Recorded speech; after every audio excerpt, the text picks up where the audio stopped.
Cuando leyeron mi nombre al final de la lectura del testamento, la sala se quedó helada y desde ese instante dejé de ser la hija de mi madre. Me llamo Valeria, tengo 32 años y vivo en Boulder, Colorado.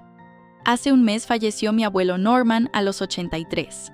Fue el único en mi familia que se dejó la piel para construir algo con verdadero valor, una cadena de ferreterías que se extendía por todo el oeste del país. Todo empezó en un viejo garaje de madera junto a la autopista. Para mí no era solo un pariente, era mi maestro, mi único referente. El único dentro de una familia de acogida siempre dividida que me trató como persona y no como la sombra defectuosa de mi madre. 3 días después del entierro recibí una llamada. Era la abogada de la familia Helen Carter, la misma que llevaba décadas manejando nuestros asuntos financieros. Valeria, necesito que estés aquí el martes por la mañana, dijo con un tono bajo pero firme. ¿Para qué?, pregunté. La lectura del testamento. Y hay cosas para las que debes estar preparada. En ese momento no entendía a qué se refería. Pero bastó cruzar el umbral de aquella sala revestida en roble con olor a cuero viejo y café amargo para darme cuenta de que algo no cuadraba. Mi madre Lorraine estaba sentada rígida vestida con un Chanel negro, los dedos cargados de anillos como garras. A su lado mis primos Marcus y Stephanie, con los hombros encogidos y el gesto contenido. Mi padrastro Gil se mantenía de pie en una esquina con los brazos cruzados y la cara de piedra. Yo fui el último nombre leído. El resto de mi patrimonio leyó la abogada, incluida la cadena Foster de ferreterías, las carteras de inversión personal, las propiedades inmobiliarias en Boulder y las cuentas bursátiles en Nueva York serán transferidas íntegramente a mi nieta, Valeria Elaine Foster. Nadie se atrevió a respirar. Solo se oyó el golpe seco del bolígrafo de mi madre al caer al suelo. «Perdón», soltó Lorraine con una voz que cortaba como cristal helado. La abogada Carter no se inmutó. Repitió palabra por palabra. El patrimonio del señor Norman, valorado en aproximadamente $2.400.000, pasa en su totalidad a Valeria. La mandíbula de Stephanie cayó abierta. Marcus se puso rojo como una brasa. Y mi madre me miró como si yo fuera un espejismo, vacía, como una copa que se ha bebido de golpe. Se levantó de golpe arrastrando la silla con un chirrido salvaje. «Esto es un disparate, soy su única hija, le cuidé durante años, todo esto me pertenece». «El señor Norman actualizó su testamento hace 6 meses», replicó Carter imperturbable. Estaba plenamente consciente en ese momento. No gruñó mi madre. Valeria le manipuló cuando ya estaba enfermo, le visitaba cada semana, esto ha sido un montaje. No dije nada. Ni lo necesitaba. Las miradas en esa sala me traspasaban como cuchillas, pero ninguna podía negar lo evidente. «Vuelve a leerlo», exigió mi madre girándose hacia Carter como si todo dependiera de que hubiera un error de redacción. «No hay ningún error», respondió la abogada con la misma calma de quien lleva años esperando ese momento. «Pues entonces os vais a enterar. Voy a impugnarlo, voy a llevar esto a los tribunales», escupió mi madre. «Está en su derecho», asintió Carter. «Pero le recuerdo que el señor Norman adjuntó un informe psiquiátrico completo firmado por su médico personal». Seguí sin abrir la boca. Tampoco cuando salí al aparcamiento, pero ella vino detrás. «¿De verdad pensabas que esto iba a acabar así de fácil?», me dijo bloqueando la puerta de mi coche. «Si tuvieras un mínimo de decencia me lo devolverías todo. Al fin y al cabo, seguimos siendo familia». Abrí el coche sin mirarla. Si él hubiera querido dejártelo, lo habría escrito en su testamento. Se rió con desprecio. «No necesito que me lo ponga por escrito. Me lo voy a quedar todo, haya juicio o no». Cerré la puerta del coche y arranqué el motor sin dejar de mirarla plantada allí con su vestido carísimo como una estatua agrietada por la rabia. En ese instante lo comprendí, no solo era la heredera de su legado, era también su guardiana. Y desde ahora debía protegerlo, de mi propia sangre. No soy de perder los nervios, pero apenas 24 horas después de la lectura del testamento, ya me habían llegado más de 40 mensajes. La mayoría eran de mi madre Lorraine. Los otros de Stephanie Marcus y algunos parientes que ni siquiera consideraba familia. «Valeria, sé que estás conmocionada, llámame. No entiendes. El abuelo no estaba bien cuando redactó eso. Le debes una explicación a toda la familia». A las 3 en punto de la madrugada sonó el teléfono. Esta vez era Gil, mi padrastro. «Tenemos que hablar», soltó sin saludo previo. Tu madre no ha pegado ojo desde ayer. Sabes que ese testamento no es justo. Colgó. A la mañana siguiente, al salir del ascensor en mi oficina, una consultora financiera en Denver, me encontré con la bandeja de entrada saturada. Gente del pasado. Incluso una antigua profesora de piano del instituto me escribió: Valeria, si Norman levantara la cabeza se avergonzaría de ti. Ni 2 días después del entierro, mi madre ya había convertido su red social en un campo de batalla emocional. No necesitaba alzar la voz, le bastaba con sembrar dudas en el momento exacto. Empezó a llamar a mi oficina 2 veces al día diciendo que era una urgencia familiar.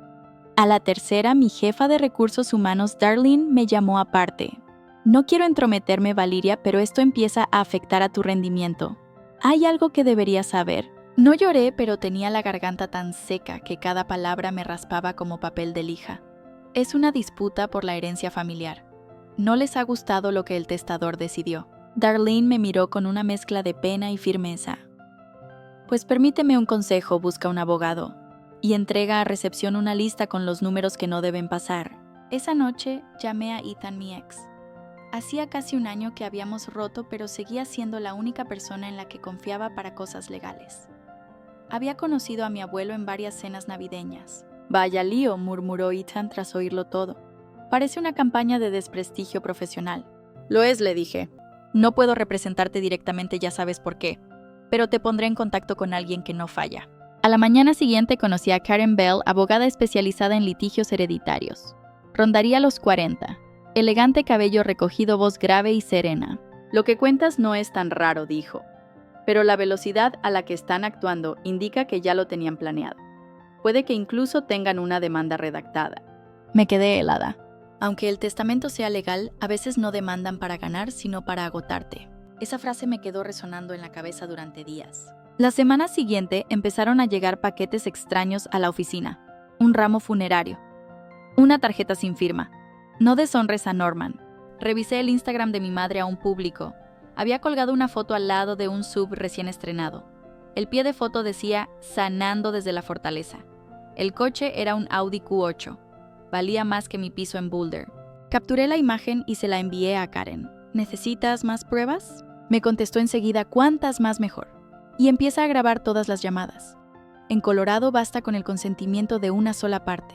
Cuanto más hable tu madre, más podrás usar. 3 días después, llamó Stephanie. ¿Dónde estás? ¿Por qué eres tan egoísta, Val? Su voz sonaba como si le hubieran robado algo sagrado. Sabes que solo lo escribió así porque le comiste la cabeza. ¿Y las pruebas? Pregunté. ¿De verdad crees que vamos a quedarnos sentados viendo cómo te lo llevas todo? Solté una risa seca. Si el testamento es claro, no hay nada que discutir.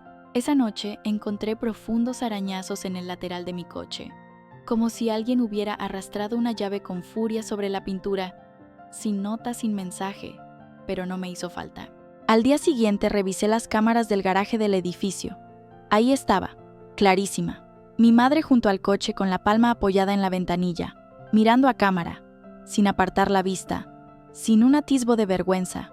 Le mandé el vídeo a Karen, me respondió solo con 2 palabras, ha empezado. El lunes, al encender el ordenador del trabajo, me encontré con que habían denunciado mi cuenta de LinkedIn por conducta financiera sospechosa.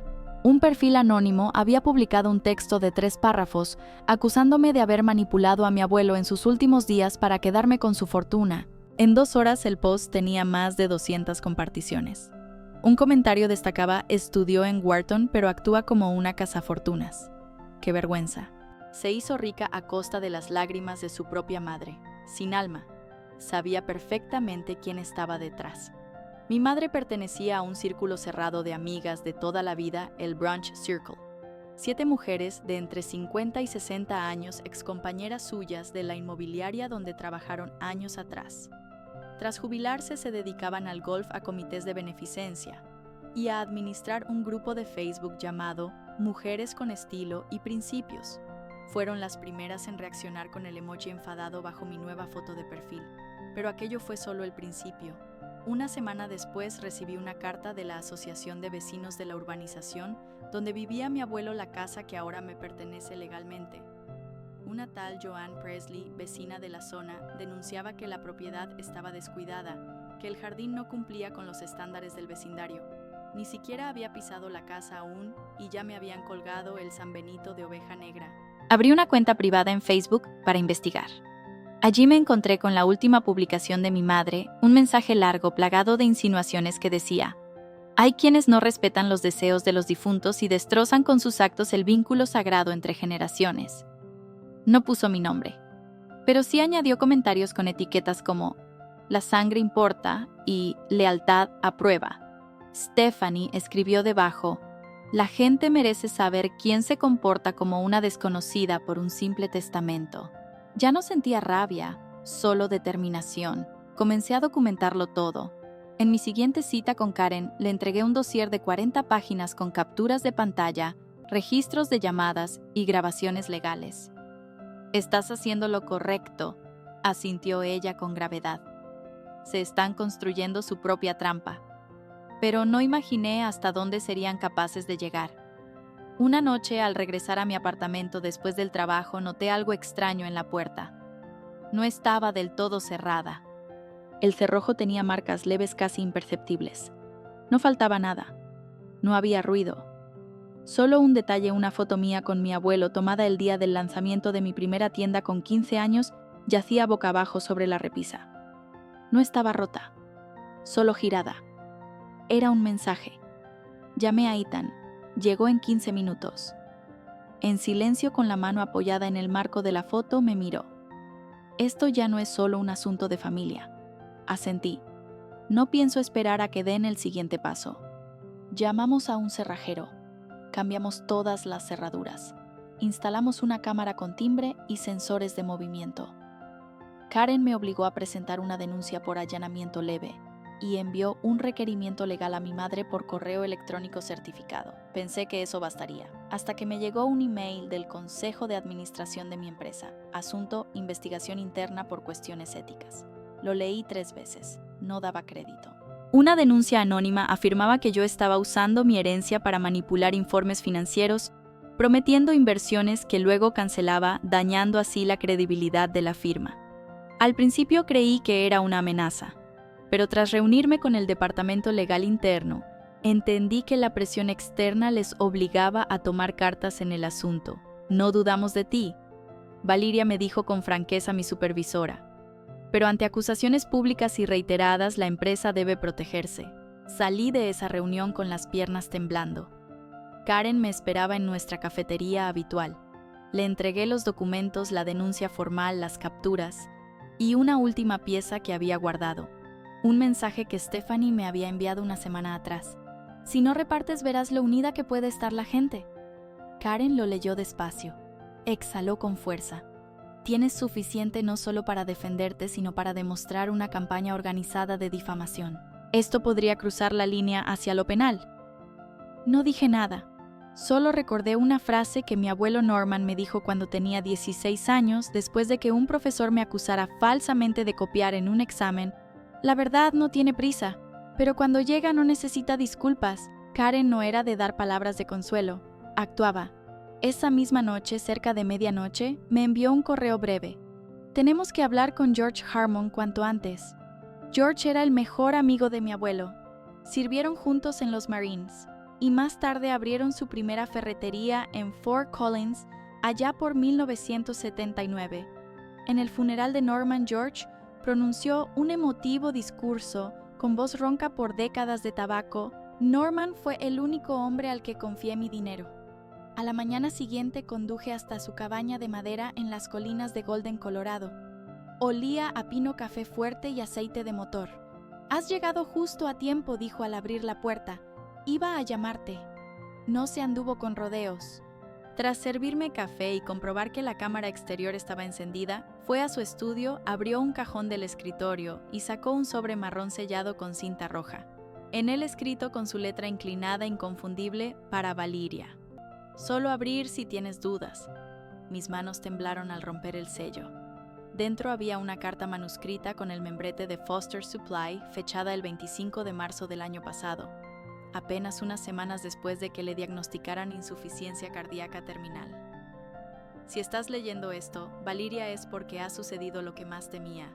Y como siempre te dije, nunca dejes que la lealtad te ciegue ante la verdad. La carta abarcaba 2 páginas enteras. Enumeraba con detalle doloroso cada dólar que mi abuelo había entregado a mi madre en los últimos 15 años. Desde la matrícula universitaria que se perdió entre apuestas, hasta los $25,000 que supuestamente eran para una terapia urgente, y acabaron en acciones de un salón de uñas que abandonó tras 3 meses. Y al final una línea en negrita: no dejé nada a mi hija porque renegó de todo lo que yo valoraba. Tú fuiste la única que nunca me pidió nada, y por eso mereces tenerlo todo. Doblé la carta con cuidado, sintiendo cómo me ardían los ojos. George habló en voz baja. Y eso no es todo. Norman llevó un registro de cada transacción. Está en el cobertizo al fondo del jardín. ¿Pero qué? Pregunté. La semana pasada forzaron la cerradura. Alguien entró. Noté que 2 cajas del fondo habían sido movidas. No se llevaron nada, pero sé que buscaban algo. Fuimos caminando hasta el cobertizo en completo silencio. Por primera vez vi a George con miedo. Sujetaba el bastón con fuerza como si estuviera preparado para golpear a quien se atreviera a aparecer otra vez. El cuaderno de cuero seguía allí polvoriento pero intacto. Dentro las páginas estaban repletas de anotaciones a mano, cada una firmada con iniciales N, Foster. Cada entrada detallaba una transacción, muchas con notas inquietantes, entregado intencionadamente, motivo no claro. Stephanie prometió devolver en 6 meses. No devolvió. Fotografié cada hoja. Ya en casa escaneé todo y se lo envié a Karen y Ethan cifrado por correo. 1 hora después, Ethan apareció en mi puerta con su portátil. Abrió un programa de análisis de metadatos y me señaló algo que no había notado. Cada entrada coincide con transferencias bancarias desde la cuenta de Norman, explicó. Karen las sacó del informe financiero obtenido por citación judicial. ¿Quieres decir que no solo lo apuntaba todo, que lo dejó registrado digitalmente también con números de cuenta incluidos, y la mayoría a nombre de tu madre o vinculadas a las cuentas universitarias de Stephanie? Entonces llamó Karen. Valeria, tenemos pruebas verificadas de una malversación prolongada de fondos, además de una carta firmada que deja claro el deseo del testador. Si intentan demandar, podemos contraatacar por difamación y daño intencionado a tu reputación. Podía oír el latido de mi corazón retumbando en los oídos, no de miedo, sino de certeza. Por primera vez en semanas no me sentía sola en esta lucha. Esa noche coloqué el cuaderno de abuelo en mi escritorio junto a la carta, las capturas de pantalla de las cuentas y el disco duro con todas las amenazas grabadas. No necesitaba gritar. Tenía la verdad. El viernes a las 7 de la mañana recibí un mensaje seco de mi madre Lorraine Sina familiar. Domingo 6 de la tarde. Casa Vieja. Hay que hablar. Sin abogados. Sin saludo. Sin preguntas. Solo una orden fría como si fuera una empleada que llegaba tarde con un informe. Le mandé una captura del mensaje a Karen. Respondió con una sola palabra trampa. Pero ve, y ve preparada. Ethan se ofreció a acompañarme. No le dije, es justo lo que quieren. Tengo que entrar sola. Asintió. Entonces te espero en el coche a una manzana. Antes de salir, imprimí copias de la carta manuscrita de mi abuelo, del cuaderno financiero y de los informes bancarios. Los metí en una carpeta negra asegurada con una goma. No pensaba enseñarlos, a menos que fuera necesario. Llegué a la Casa Vieja justo a las 6 como pedía el mensaje. Las luces estaban encendidas, la puerta ya abierta, el aire cargado. Mi madre estaba sentada en el centro del salón con un vestido violeta oscuro, un collar de perlas y los labios teñidos de un rojo casi teatral. A su derecha, Stephanie evitaba mirarme.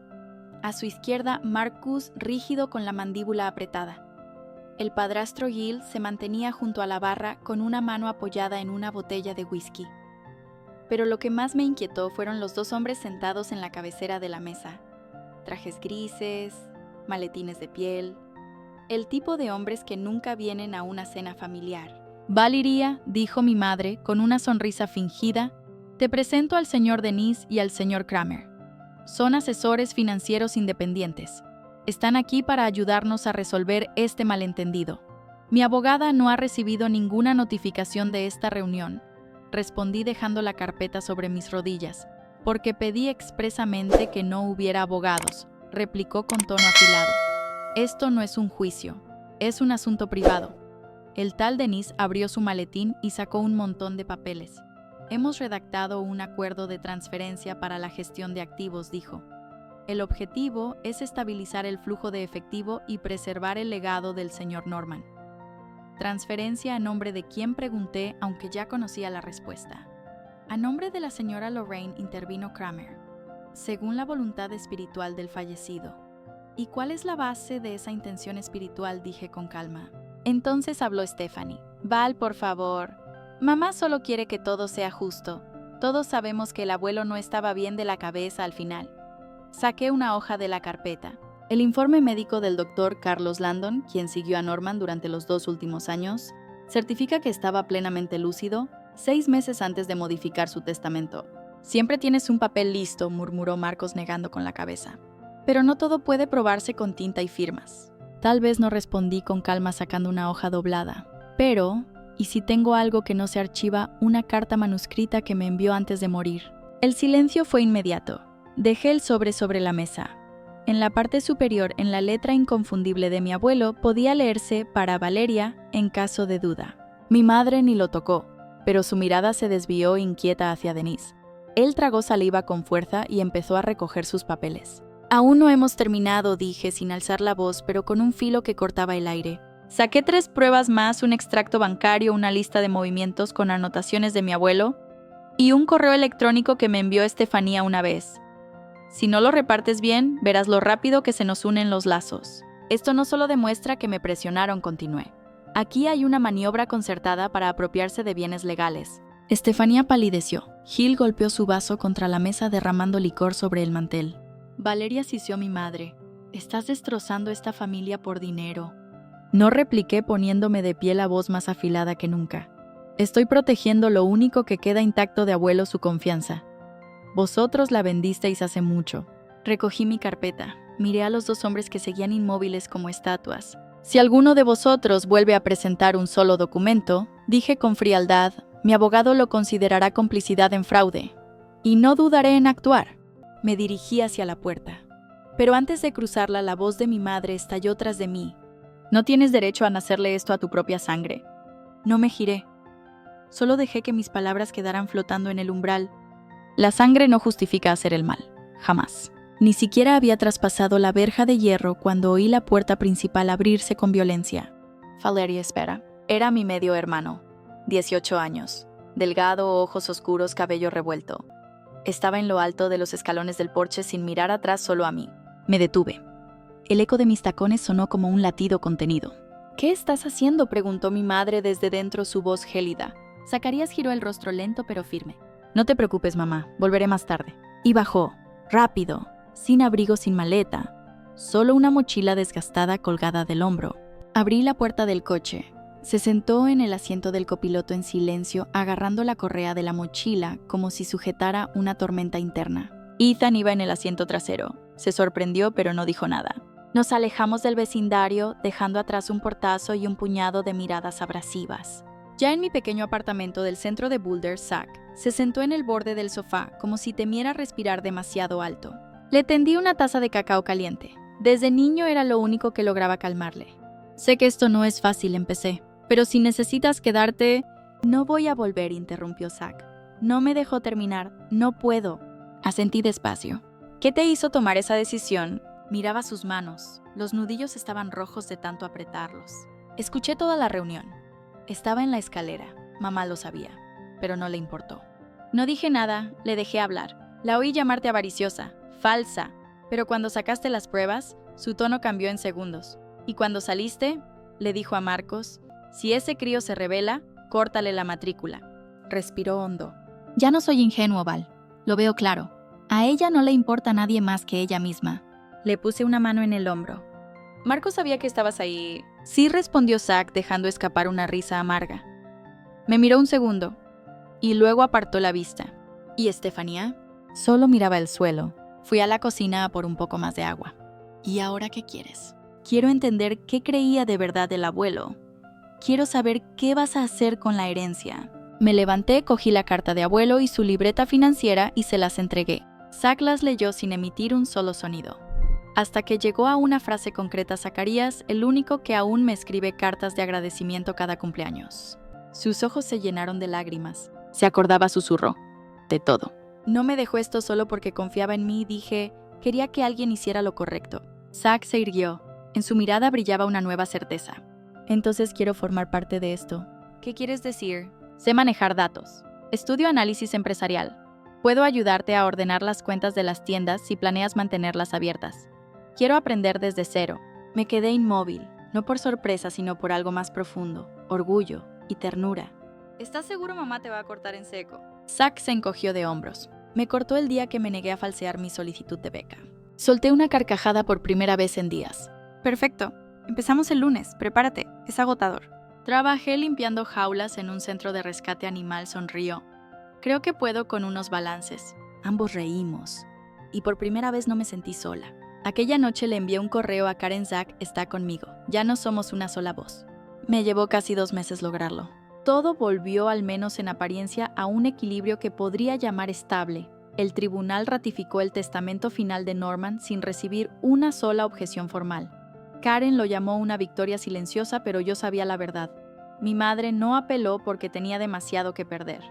Las pruebas que yo guardaba no solo podían arruinar su imagen pública, sino abrir la puerta a una investigación penal por abuso financiero a un anciano. En lugar de enfrentarse al escándalo, eligió desaparecer. Borró sus redes sociales, eliminó cada indirecta que había publicado sobre mí y se trasladó provisionalmente a casa de su hermana en Arkansas. Stephanie presentó su dimisión, sin estridencias, al puesto de gerente regional en la aseguradora. Marcus vendió su coche y se dio de baja del grupo de golf Legacy League, aquel al que solía llamar comunidad de élite. No sentí triunfo, solo alivio. Con la ayuda de Karen y un asesor financiero llamado Tomás, inicié la reestructuración del patrimonio familiar. Primero fundé la Fundación Norman Foster, una organización sin ánimo de lucro dedicada a ofrecer formación técnica y becas de emprendimiento a jóvenes de entre 17 y 24 años en comunidades de bajos ingresos de Colorado. En la primera diapositiva de mi presentación interna escribí solo una frase. No todo el mundo tiene a alguien como mi abuelo, pero todos merecen una oportunidad real. Zack diseñó el logotipo, un martillo inclinado sobre una libreta fondo azul oscuro.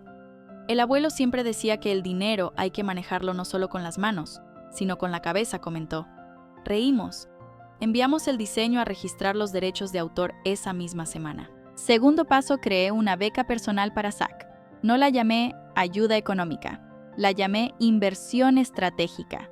La condición, le expliqué al entregarle el acuerdo, era mantener una nota media superior a 3.5 y entregar un informe de progreso cada semestre. Sin excepciones. Zack firmó sin pensarlo 2 veces. Si hace falta hago los informes en Excel. Asentí. Bien, porque acabo de comprarte un software profesional de control de presupuestos. Sonrió de una forma que me hizo pensar que por un instante no sentía el peso de todas las heridas familiares. Quizá porque por primera vez alguien creía en él. Tercero y más difícil, establecer un fondo condicionado para mi madre. Karen me miró antes de proceder. ¿Estás completamente segura? Nadie te obliga a esto. Asentí. No lo hago por ella. Lo hago por mí. Para no convertirme en la persona amargada que un día dijo que sería.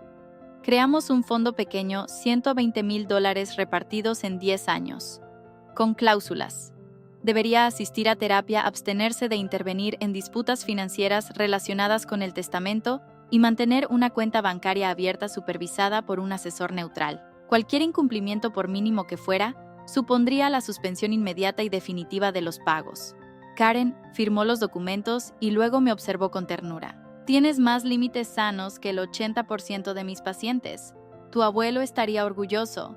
Yo no dije nada, solo pensé en cómo me enseñaba a doblar los billetes con precisión. Los números ordenados ayudan a mantener la mente en paz, solía decir. Aquel marzo celebré el acto de inauguración de la Fundación Norman Foster en el Centro Comunitario de Boulder. Casi 200 personas asistieron, autoridades locales, antiguos empleados de Foster Supply y varios de los aprendices de mi abuelo hoy, convertidos en dueños de negocios, ingenieros o contratistas. No di un discurso largo, solo conté una historia. Cuando tenía 14 años, mi abuelo me preguntó, ¿sabes por qué un martillo tiene cabeza de metal y mango de madera? Para clavar mejor los clavos, dije. Él negó con la cabeza. Porque la fuerza necesita dirección, pero también flexibilidad. El metal aporta impacto. La madera, el ritmo. Un buen líder necesita ambas. La sala se quedó en silencio. Terminé con una frase. Mi abuelo no me dejó solo bienes. Me dejó una herramienta. Hoy solo intento pasarla a quien más la necesita. Al terminar, un chico con sudadera raída se quedó en un rincón. Se acercó con timidez. Tú eres quien creó esa fundación, asentí. Me tendió una solicitud escrita a mano. Quiero aprender electricidad. No se me da bien matemáticas, pero sé arreglar un fusible. Le miré a los ojos y tomé el papel. Entonces acabas de llamar a la primera puerta de tu vida. En algún lugar lo sentí, el abuelo sonreía. Quizá desde dentro del portarretratos, sobre mi escritorio justo donde el sol de la mañana ilumina su letra inclinada que aún dice, no dejes herencia, deja camino. Una tarde de mayo estaba en una videollamada con el equipo del programa de prácticas de la fundación cuando mi móvil se iluminó. Un mensaje de Stephanie. Valeria, si es tarde no pasa nada, pero me gustaría verte. Me quedé inmóvil. Habían pasado más de 6 meses desde que salí de aquella casa con Zach, dejando atrás una familia rota como un espejo estrellado. Antes pensaba que lo que no podía arreglarse no valía la pena recogerlo. Ahora no lo veía tan simple. Respondí escueto mañana. Café Cedar and Clay. 16:00. Stephanie llegó pronto. Estaba junto a la ventana, las manos rodeando una infusión de manzanilla. Llevaba un jersey beige discreto. Nada de maquillaje llamativo. Entré, me quité las gafas de sol y me senté frente a ella. No dije nada. Ella habló primero. Sé que no tengo derecho a pedir nada, pero hay cosas que ya no puedo seguir callando. Guardé silencio. Esa fue toda la respuesta que necesitaba. Después de aquel día, continuó con la voz rasposa, me despidieron. No por ti, por mí. Había usado la tarjeta de empresa para compras personales demasiadas veces. Siempre me repetía que lo devolvería en cuanto pudiera, pero ese cuando nunca llegó. Asentí con la cabeza sin sorpresa, como si simplemente esperara a que ella llegara al fondo del asunto. Mamá dijo que si te negabas a dividir la herencia, había que destruir tu reputación, confesó Stephanie con voz casi infantil. Marcus conocía a alguien en el departamento de cumplimiento de tu empresa, y juntos planearon presentar una denuncia anónima. Yo había estado de acuerdo entonces. Tragué saliva con dificultad. No, musité. Stephanie levantó la mirada. Sus ojos azul claro, hinchados y enrojecidos, apenas sostenían la culpa. Entonces, ¿por qué no hiciste nada? Porque quería saber si serías capaz de admitirlo tú sola. El viento que entraba por la ventana hizo volar algunas servilletas sobre la mesa. Ninguna de las dos se molestó en recogerlas. «¿Me has perdonado?», susurró. «Estoy aprendiendo a hacerlo», respondí sin mirarla. 2 semanas después, recibí un correo de Karen Lorraine. Ha comenzado a asistir regularmente a sesiones de terapia. Ha enviado confirmación del Centro de Bienestar Mental Evergreen. El fondo de apoyo se mantiene activo. No supe qué esperaba sentir al leer aquellas líneas. Alivio, liberación, tal vez paz. Pero lo que sentí fue más parecido al arrepentimiento. Había pasado tantos años huyendo de la imagen de una madre que lo controlaba todo a base de lágrimas, amenazas, gritos, con tal de tener la razón. Y ahora que por fin había decidido enfrentarse a sí misma, yo ya no sabía cómo acercarme a ella. Esa noche, Zach llamó a la puerta de mi despacho. Se sentó frente a mí con un litro de helado de vainilla y 2 cucharas. «Ha llamado tu madre», dijo sin rodeos. «No ha pedido disculpas, pero ha dicho que está aprendiendo a nombrar sus emociones en lugar de culpar a los demás». «Ah, sí», respondí esbozando una sonrisa mientras servía una cucharada. «Dijo que si algún día llamas, solo escuchará, sin sermones, sin reproches. Solo escuchará». No respondí. No hacía falta. Comimos en silencio. La luz cálida de la lámpara bañaba el cuaderno de abuelo, ahora plastificado y colocado con cuidado en la estantería. En julio, la Fundación Norman Foster inauguró su primer centro de formación profesional en Longmont, una nave industrial rehabilitada, transformada en un espacio donde jóvenes aprendían reparación eléctrica, mecánica básica y gestión de pequeños negocios. Zach fue el encargado de guiar la visita para la prensa local. Yo permanecí al fondo observando cómo explicaba el sistema de suministros con voz firme y los ojos encendidos. Al finalizar la ceremonia, una mujer dio un paso al frente. Llevaba un abrigo gris largo, el pelo recogido en un moño bajo y un pequeño ramo de flores entre las manos. Era mi madre. Se detuvo a unos pasos. No se acercó más. No sacó el móvil para hacer fotos. No sonrió. Simplemente depositó el ramo en la mesa de recepción justo bajo un retrato enmarcado del abuelo de pie frente a su primer taller. Bajo la foto, una talla de madera rezaba: "No necesitas nacer en la meta, solo necesitas no quedarte quieto". Me acerqué sin decir una palabra. Ella me miró, los ojos húmedos pero ya sin exigencias. "Enhorabuena", dijo, "y gracias por conservar lo que mis padres no tuvieron la fuerza de proteger". No la abracé, pero tampoco me aparté. Por primera vez en mi vida no estaba herida. No necesitaba tener razón. Paz comprendí entonces no siempre significa olvidar. A veces significa recordar sin dolor. La historia de Valeria demuestra que el mayor legado no reside en el dinero, sino en cómo lo utilizamos para reconstruir nuestro propio valor, el de nuestra comunidad y el de las generaciones futuras. Incluso, tras ser traicionada, ella no permitió que el rencor la consumiera. Eligió la amabilidad, con límites, el perdón, con condiciones, y un compromiso férreo con los valores que un día creyó perdidos. En la vida real, a veces el acto más poderoso no es perdonar, sino restaurar con acciones lo que otros rompieron con palabras. ¿Tú qué opinas de la elección de Valeria? ¿Habrías hecho algo diferente en su lugar? Déjalo en los comentarios. Y no olvides seguir el canal para descubrir más historias reales de redención, justicia y segundas oportunidades.